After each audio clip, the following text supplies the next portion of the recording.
2022, año de la Revolución Cultural para la Despatriarcalización, por una vida libre de violencia contra las mujeres. Hola, estimados estudiantes. Bienvenidos a esta nueva clase de biología. El día de hoy vamos a aprender uno de los procesos fisiológicos más importantes en las plantas, la reproducción. Vamos a diferenciar los diferentes tipos que se da de estos procesos en las plantas.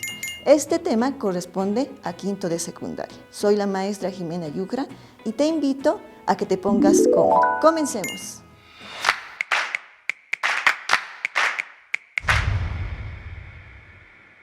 Muy bien, estimados estudiantes, para comenzar, iniciaremos viendo el siguiente video. Los jardines son lugares conocidos por la paz y tranquilidad que nos brindan. Están llenos de colores, formas, texturas y aromas. Además, atraen una gran cantidad de mariposas, aves y otros animales que podemos observar, conocer y disfrutar. Hoy en día hay pocas áreas verdes en las grandes ciudades y por ello es importante contribuir en su creación y en la medida de lo posible elegir plantas nativas que brinden alimento y refugio a los polinizadores.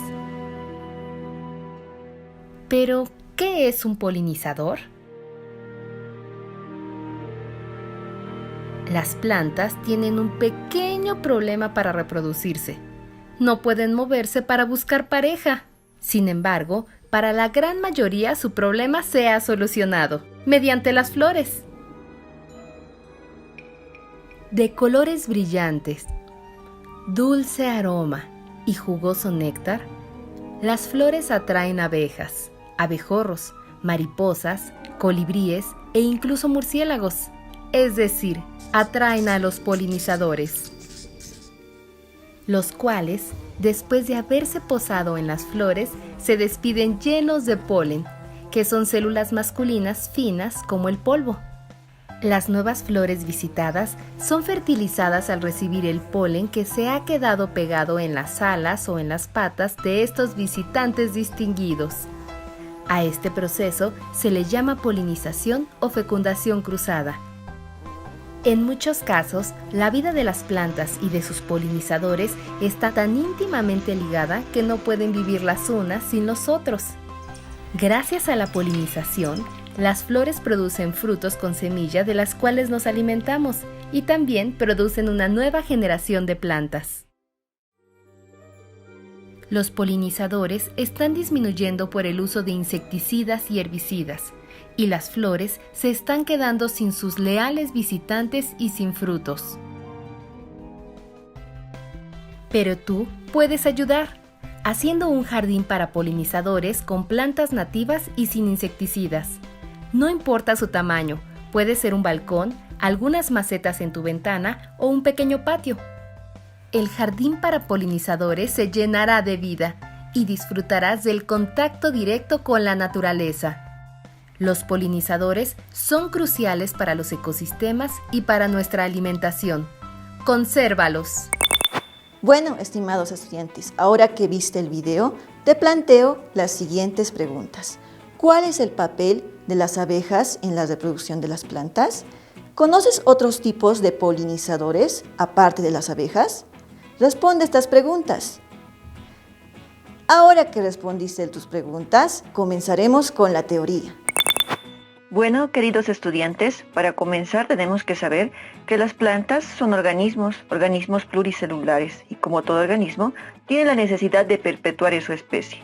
Esta necesidad la cumple gracias a la reproducción. Pero también debemos saber que las plantas tienen algo limitado, algo que les limita, es el movimiento, ellas no se mueven. Por esta razón, ellas desarrollan diferentes procesos de reproducción. Si realizamos una clasificación de los tipos de reproducción en las plantas, la podemos dividir en dos grupos, la reproducción asexual y la reproducción de tipo sexual. La reproducción de tipo asexual es característico en aquellas plantas sin flores. Debemos recordar que en la reproducción asexual solo existe la participación de un solo progenitor, donde la célula hija es idéntica a la célula madre. En la reproducción asexual de las plantas podemos distinguir dos procesos: la reproducción asexual por multiplicación vegetativa y la reproducción asexual por esporas. En cambio, en la reproducción de tipo sexual existe la participación de gametos, un gameto femenino y un gameto masculino, donde la célula hija va a tener la información genética de ambos progenitores. En las plantas, el órgano protagonista de ese tipo de reproducción es la flor. También debemos saber distinguir dos procesos en ese tipo de reproducción: la alogamia y la autogamia. La alogamia es cuando existe la fecundación entre plantas diferentes, gracias al viento o a los polinizadores, que van a permitir la fecundación. En cambio, en la autogamia es cuando una misma planta se autofecunda. Esto se da generalmente en plantas hermafroditas, es decir, que tienen tanto órganos sexuales masculinos y órganos sexuales femeninos. Comenzaremos explicando la reproducción de tipo asexual. Recordemos que hemos distinguido dos procesos, por multiplicación vegetativa y por esporas. Comenzaremos con la multiplicación vegetativa. La multiplicación vegetativa nos dice que a partir de un trozo de la planta se va a generar un nuevo individuo.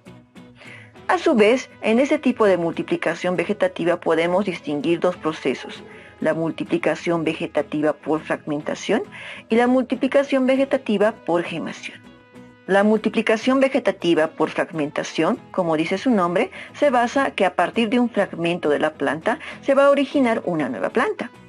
Este tipo de multiplicación vegetativa por fragmentación se da generalmente por los tallos. Uno de los ejemplos más conocidos es la planta de la vid. Es decir, si yo cortara un pedacito del tallo de la planta de la vid, que es la planta de la uva, y lo enterrara bajo la tierra, crecería una nueva planta de la uva. Entonces, la planta de la vid o la planta de la uva se reproduce por fragmentación. Ahora, en el otro grupo de multiplicación vegetativa por gemación, la gemación se basa en el nacimiento de una nueva célula hija a partir de una célula madre. La célula madre va a generar una célula hija pequeñita. Esta se va a desarrollar y va a formar una yema o un brote. Esta yema va a crecer, se va a nutrir y va a formar un nuevo individuo. En las plantas podemos distinguir en este grupo de multiplicación vegetativa por gemación a los tubérculos, a los bulbos, a los rizomas y a los estolones. ¿Qué es un tubérculo? El tubérculo son tallos y raíces subterráneas, donde las raíces son engrosadas. A lo largo de estas raíces crecen yemas o brotes. Estos brotes van a dar frutos. A las plantas que se reproducen por este tipo de gemación, es decir, que son tubérculos, podemos encontrar a la papa, que es el más conocido. También podemos mencionar a la remolacha. Otro que se multiplica o se reproduce por gemación son los bulbos. Los bulbos son tallos subterráneos, tallos gorditos, ensanchados, que están rodeados generalmente de hojas verdes. El más conocido de los bulbos es la cebolla, por ejemplo, el ajo, o también podemos hablar del tulipán. Por otro lado tenemos a los rizomas. ¿Qué son los rizomas?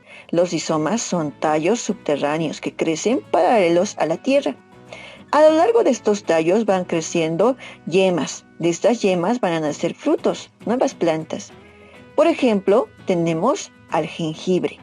Por último, vamos a hablar de los estolones. Los estolones se parecen a los rizomas, pero tienen dos diferencias.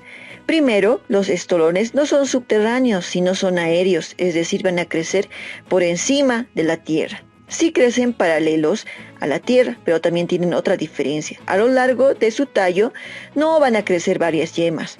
Estos estolones solamente van a tener una yema terminal. De esta yema terminal van a hacer un fruto. El ejemplo más conocido son las fresas. Las fresas son estolones. Por último, en lo que se refiere a la reproducción asexual, vamos a hablar de la reproducción asexual por esporas. En la reproducción asexual por esporas está dada por células especializadas llamadas esporangios. Estos esporangios están o crecen detrás de las hojas, en el envés de las hojas, en unos espacios llamados soros. Estos soros están llenos de esporangios, de esporas, ¿no? Una planta que se reproduce por este tipo son los helechos, por ejemplo. Estos soros van a liberar las esporas a la tierra.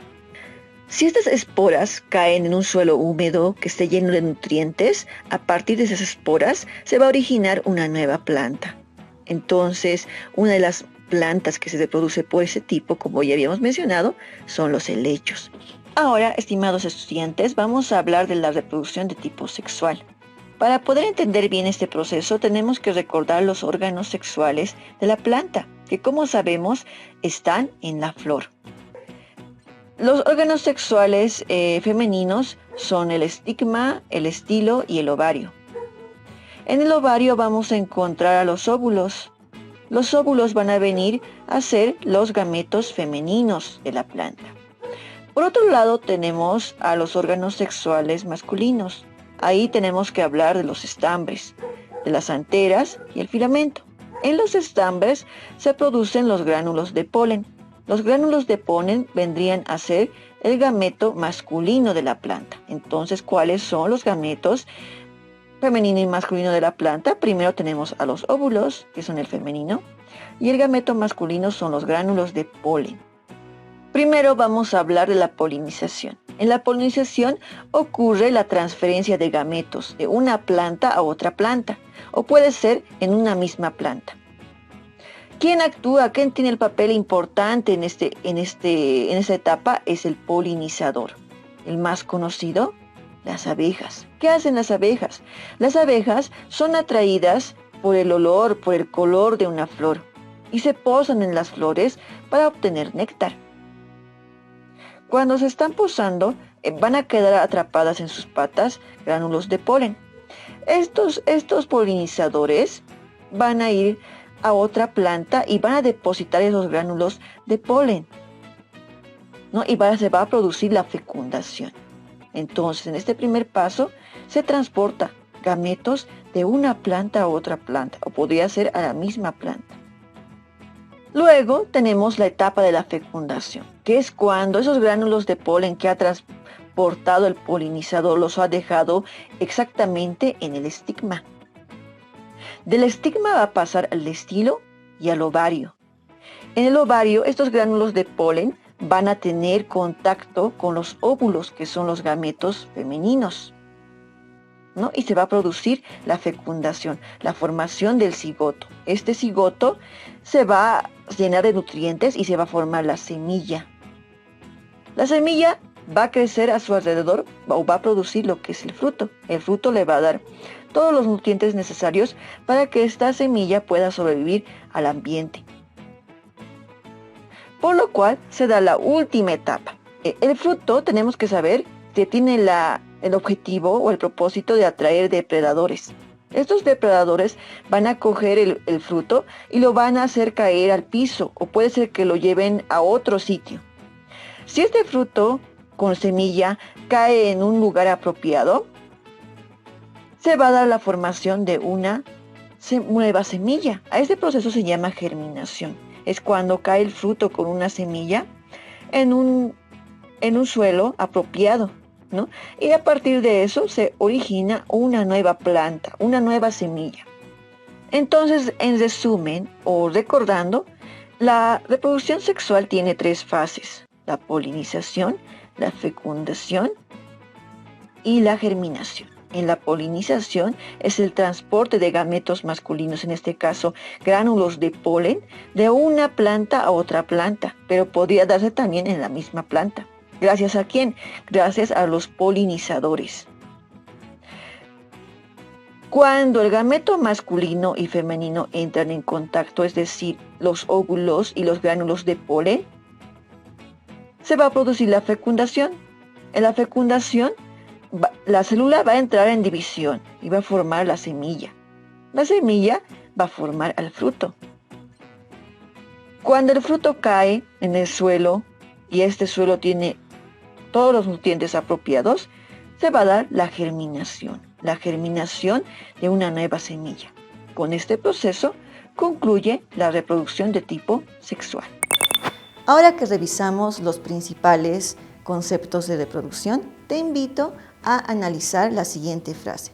Si las abejas desaparecieran del planeta, a los humanos solo nos quedarían 4 años de existencia. Te invito a que reflexiones acerca de esta frase. También te invito a que revises las actividades del texto del Ministerio. Por último, no te olvides de vacunarte para que estemos seguros en clases. ¡Hasta luego! 2022, año de la revolución cultural para la despatriarcalización, por una vida libre de violencia contra las mujeres.